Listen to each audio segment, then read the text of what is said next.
that everyone deserves freedom and that Palestinians deserve freedom and equal rights. We get all these right-wing politicians that are anti-immigration and anti-Islamophobia, and I speak up against them. I know people don't love that, but I feel like I have to, because where these guys are trying to divide, create hate, and trying to create animosity in the Australian community, I'm doing the exact opposite. Islam or Muslims for everything that's going on. I am an immigrant in Australia. I came here at the age of 5. It's personal. It is.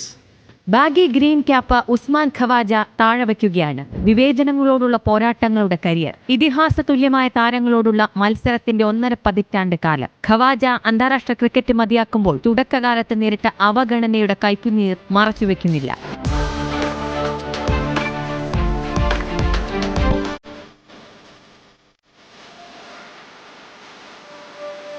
Mighty ഓസീസിന്റെ പ്രതാപകാലത്ത് Ricky പോണ്ടിങ്ങിന് പരിക്കേറ്റപ്പോൾ പകരക്കാരനെ തേടുമ്പോഴാണ് Aussies സെലക്ടർമാർ Usman ഖവാജയിലേക്ക് എത്തുന്നത്. ആഭ്യന്തര ക്രിക്കറ്റിലെ മിന്നും പ്രകടനം ടീമിലേക്ക് വഴിയായി. Aussies ടീമിൽ സ്ഥാനമുറപ്പിക്കുന്നത് ഒരിക്കലും എളുപ്പമായിരുന്നില്ല. 1-2 മത്സരങ്ങൾ ഓസ്ട്രേലിയയ്ക്കായി കളിക്കുന്നത് പോലും മികവിന്റെ അടയാളമെന്ന് വിലയിരുത്തുന്ന കാലത്ത് 87 ടെസ്റ്റുകളുടെ പട്ടികയുണ്ട് ഉസ്മാൻ ഖവാജയുടെ കരിയറിൽ. 16 സെഞ്ചുറിയും ഒരിരട്ട സെഞ്ചുറിയുടെയും തിളക്കം.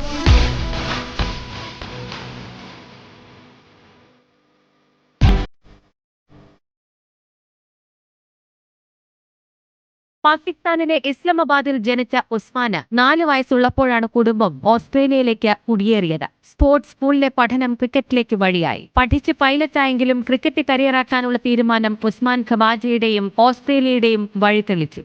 അവസാന മത്സരത്തിന് മുൻപ് മാധ്യമങ്ങൾക്ക് മുൻപിൽ കണ്ണീരോടെയാണ് ഉസ്മാൻ ഖവാജ തന്റെ അനുഭവങ്ങൾ പങ്കുവച്ചത്.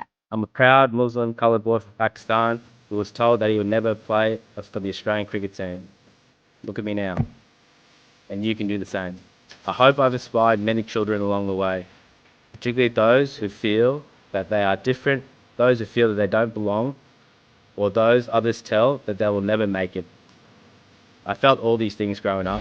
നിരവധി റെക്കോർഡ് നേട്ടത്തോടെയാണ് താരം ക്രിക്കറ്റിനോട് വിട പറയുന്നത്. ഓസീസിനായി കളിക്കുന്ന പാകിസ്ഥാൻ വേരുകളുള്ള ആദ്യ താരം, ഓസ്ട്രേലിയയ്ക്കായി ടെസ്റ്റ് കളിച്ച ആദ്യ മുസ്ലിം എന്നീ നേട്ടങ്ങൾ ഉസ്മാൻ ഖവാജയുടെ പേരിൽ എന്നും ഉണ്ടാകും. 2024 വിസ്ഡൻ ക്രിക്കറ്റ്, 2023 ICCയുടെ മികച്ച ടെസ്റ്റ് ക്രിക്കറ്റ് ഷെയ്ൻ വോൺ പുരസ്കാരം തുടങ്ങി അംഗീകാരങ്ങളും ഖവാജ നേടി. 2011 സിഡ്നിയിലാണ് ഖവാജ തുടങ്ങിയത്.